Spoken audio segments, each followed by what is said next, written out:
Hello everyone, welcome to Afternoon Tea with Auntie Anna. Today we're not doing tea because we've been away for a while and we want to see how things will work. So it's Afternoon Tea with friends, Auntie Rita and Miss Tyra. As you all know, this has been going on for the summer. This is one of the good things that has happened during COVID. COVID, instead of shutting me down, gave me an idea to set up this balcony so that I can bring you positive stories and all of that. And it's been great. From here on, as we get into the fall, we're going to be bringing in guests. And then we're going to call the wintertime program By the Fireplace. So I'm looking forward to all that. So maybe you can send a message to me about how this all has affected you and all of that. But whatever you do look for the positives in life. Miss Rita, say hi to our guests. Hello, everybody. Yes, Miss Rita is going to be my co-host for a while. We hope to continue to build this, to continue to make changes and all of that. As well, Miss Rita will be discussing one or two things because she's a mother who has raised 3 amazing children with struggles and joys. But it is now her hope to teach you all about how to take care of yourself as a mother with an autistic child, as well as how to take care of your autistic child. We see it as a blessing, a struggle, but at the same time, we want to share the lessons that we've learned to help humanity. But in the meantime, we're going to go back where we left off last week with the story of Mr. Honda, the man. The man, he was too much. There was no giving up spirit in him. And that is where we're working from, to tell all of us as adults as well as our children to not give up no matter what happens. Last week we left off, Mr. Honda had tried everything he could to get his company going. First, he was denied by the Toyota company, and then his whole factory was bombed. He pawned his wife's ring and everything so that he could make this happen. He never gave up. And today we all know what Honda is about. It's a household name. When you say Honda, everybody knows it. But we're going to find out more about how this man stayed focused and he didn't give up. But before we do that, of course, as you know, we already come with our poem. And today, our poem, let's see.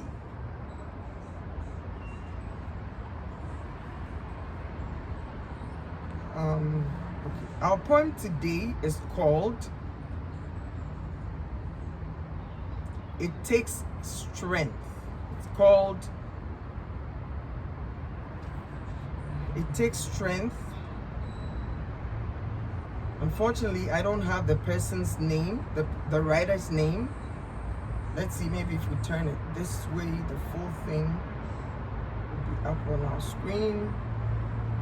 Nope. But here we go. It takes strength to be certain. It takes courage to have doubts. It takes strength to fit in. It takes courage to stand out. It takes strength to share a friend's pain. It takes courage to feel your own pain. It takes strength to hide your own pain. It takes courage to show it and deal with it. It takes strength to stand guard. It takes courage to let down your guard. It takes strength to conquer. It takes courage to surrender. It takes strength to endure abuses. It takes courage to stop them. It takes strength to stand alone. It takes courage to lean on a friend. It takes strength to love, it takes courage to be loved. It takes strength to survive. It takes courage to live. Yes, it does. May you find strength and courage in everything you do. And may your life be filled with friendship and love. What a beautiful poem. It uses these two words, strength and courage. Strength and courage, it means all of this is within us to do whatever we want to do. You see, it says it takes strength to be certain. It takes courage to have doubts. So even in our strength and in our weaknesses, what the poem is saying is that we have it all within us. But at the end of the day, I think what I'm getting from it is that we need both strength and courage to go on in life. So I pray that you would continue to find strength and courage within yourself to take steps every day. Auntie Rita and I, we lean on each other. We discuss decisions that we have to make in life. We've done this since childhood. Yeah. And I'm so privileged to still have her in my life, in the sense that it's been almost 40 years? 40 years. 40 no, years. more than 40 years. And we're still dreaming and hoping. We were not teenagers when we met. No, we were kids. We were kids. You know, and we're still going on, thinking together, figuring out life together, crying together, struggling together. It hasn't been easy, but we know that with strength, courage, and believing in each other, we can go far. And boy, with you all there, we're going very far. We've raised our children, we've done our part. Now, we want to see what we can do, how we can use our experiences to affect humanity positively. And so our book today, once again, is Awaken the Giant Within. Can you see it? Awaken the Giant Within. Awaken the Giant Within by Tony Robbins. By Tony Robbins. I have followed Tony Robbins for years. I have leaned on him and listened and moved. Not everything has gone right, but because I've listened and moved, not just listen and read, things have gone right. I would say I do have regrets, but those regrets don't matter. What matters is what we're doing here now, inspiring and encouraging people. So here we go. It says, first, let me read a few quotes that this man here has in this book. And it says, the following are actual rejection notices received for these famous and incredibly successful books. Animal Farm by George Orwell. It is impossible to sell animal stories in the USA. But if you read Animal Farm, it was a hit and it told a lot of stories. Another one, The Diary of Anne Frank. It says, the girl doesn't, it seems to me, have a special perception of feeling which would lift that book above the curiosity level. Rejection, but we all know The Diary of Anne Frank and where it's gone. Lord of the Flies, the rejection. It does not seem to us that you have been wholly successful in working out an admittedly promising idea.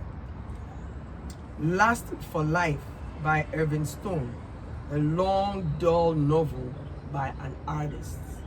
Orwell, he has listed these books because people told them they were useless. Nobody was going to read about animals. It said one girl had no clue what was going on in the world. And Last for Life by Irving Stone, a long, dull novel by an artist.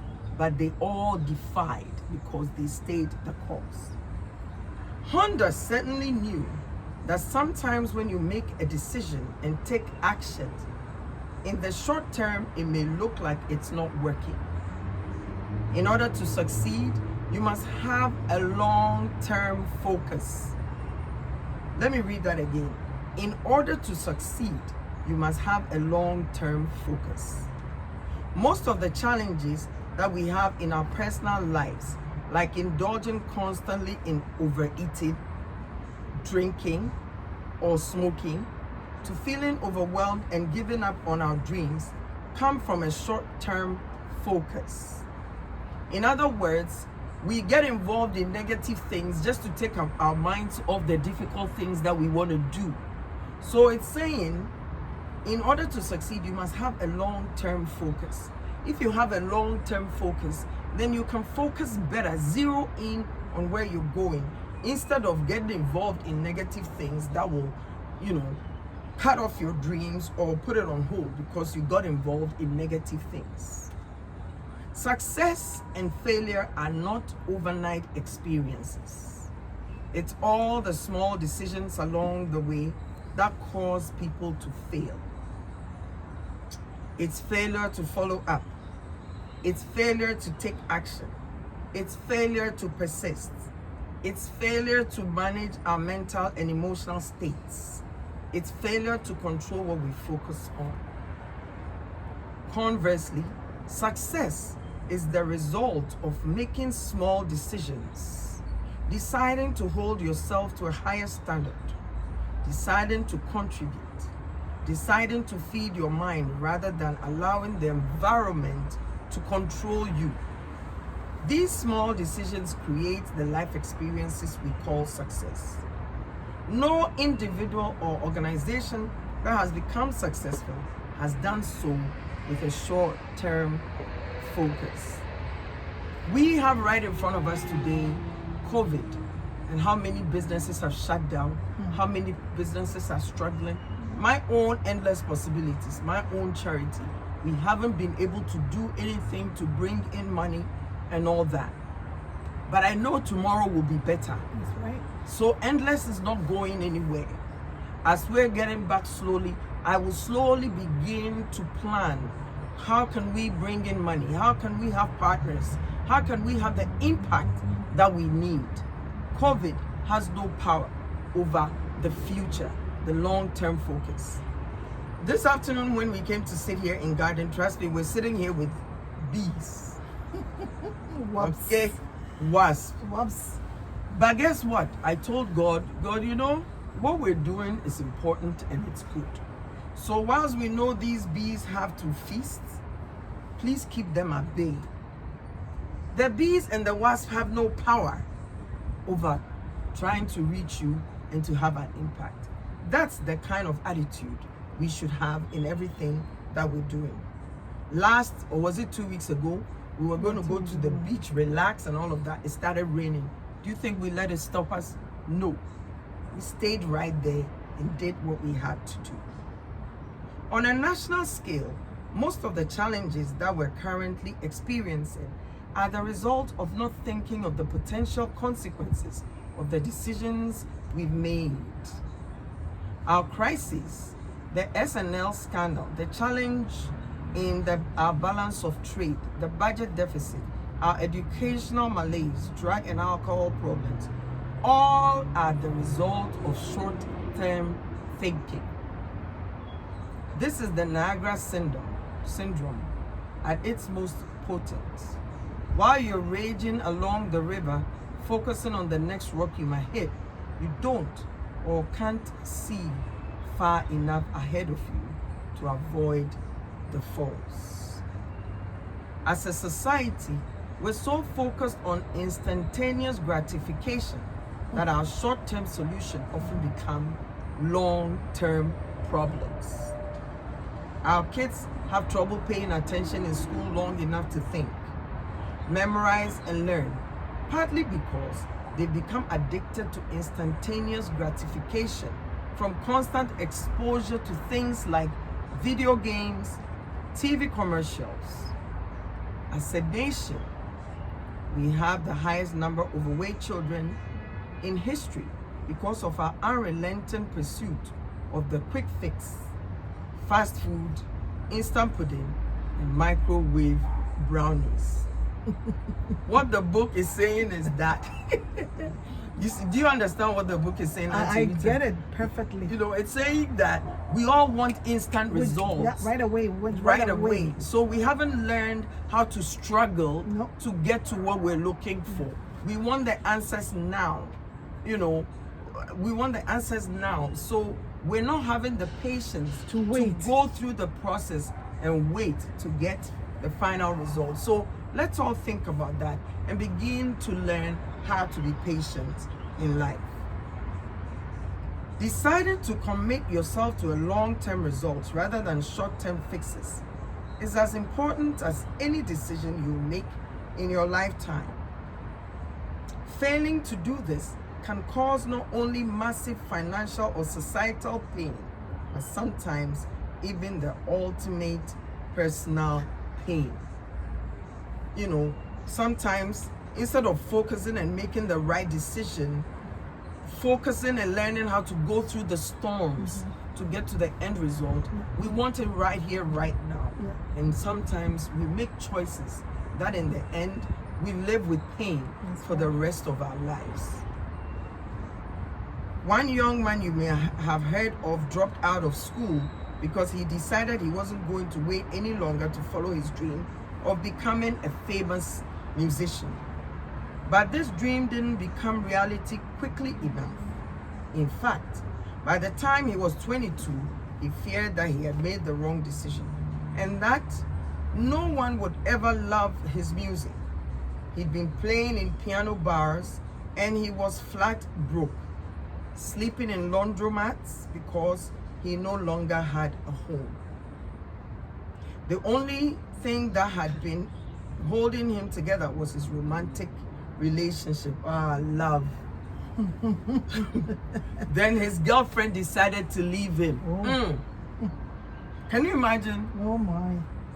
You're living in laundromats, you've dropped out of school, and your girlfriend leaves you. Wow. What was she thinking? Anyway, let's go ahead and figure that out.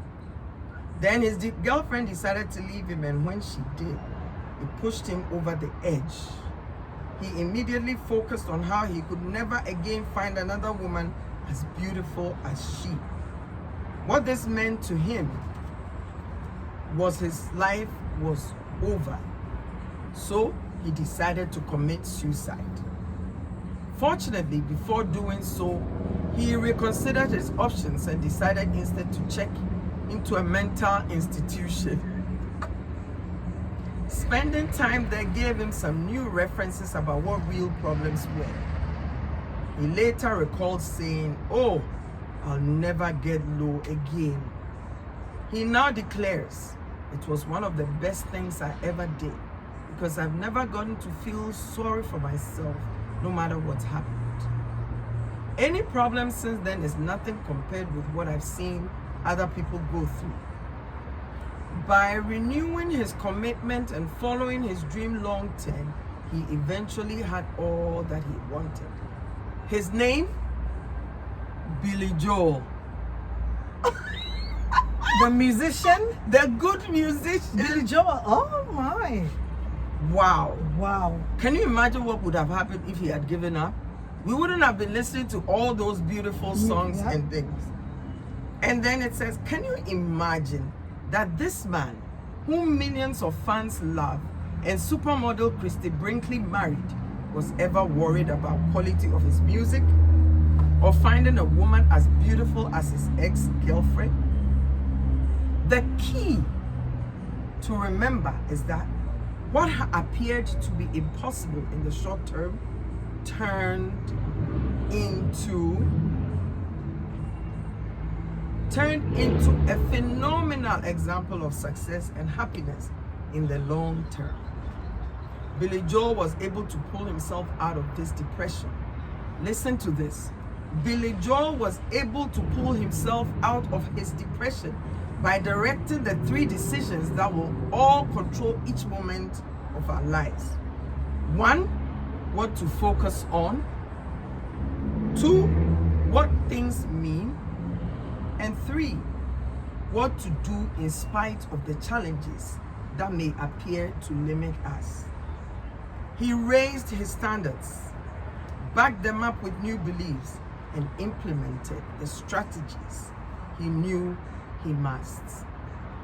One belief that I've developed to carry me through extremely tough times is simply this: God's delays are not God's denials. Often, what seems impossible in the short term becomes very possible in the long term if you persist. In order to succeed, we need to discipline ourselves to consistently think long term. A metaphor that I use to remind myself of this is comparing life's up and downs to the changing of the seasons. No seasons last forever, because all of life is a cycle of planting and reaping, resting and renewal. Winter is not infinite. Even if you're having challenges today, you can never give up on the coming of spring. For some people, winter means hibernation. For others, it means bobsledding and downhill skiing.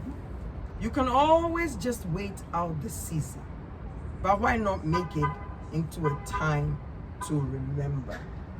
Wow. So we're still in COVID time. We, as you can see, Miss Tyra, Miss Rita, and I, we're not waiting for COVID to pass before we move. We're moving, we're planning into the winter, and we're not even giving the season time to come upon us without knowing what we're doing. So today's message, from the poem to what we're reading here, is saying, with your strength and your courage, keep working, keep doing something good, keep looking at life in a positive way, keep on building, and through it all, God will be your help. So before we end, let me read the poem again. And it says, strength and courage. It takes strength to be certain. Actually, you know what? Let me let Auntie Rita read this one. Oh, okay. Oh. It takes strength to be certain. It takes courage to have doubts. It takes strength to fit in. Okay. It takes courage to stand out. It takes strength to share a friend's pain. It takes courage to feel your own pain. And it takes strength to hide your own pain. It takes courage to show it and deal with it. It takes strength to stand guard. It takes courage to let down your own guard. It takes strength to conquer. And it takes courage to surrender. It takes strength to endure abuses. It takes strength to courage. It takes courage to step up. It takes strength to stand alone.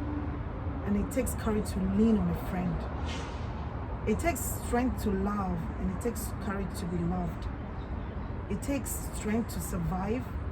It takes courage to live. May you find strength and courage in everything you do, and may your life be filled with friendship and love. What a beautiful, beautiful. It's so beautiful. I like the poem. way Yeah. it combines both strength and courage through it all. And the pain and endurance. You see? So between that and the book we've read today, we know that we cannot allow life, Awaken the Giant Within by Tony Robbins. We know that life is life. It'll come with heartaches. It'll come with disappointment. It will come with sorrow, but with strength and courage, with a long-term focus instead of a short-term focus, and with God on our side and tenacity, we will make it to our destination. So again, it's afternoon tea with Auntie Anna without our tea today. It's so hot out here. yeah. And stay blessed, be encouraged, be inspired, and we will come back to you next week with another one. And then again, always look out for the Anna Edu Show. We will talk soon. Stay blessed.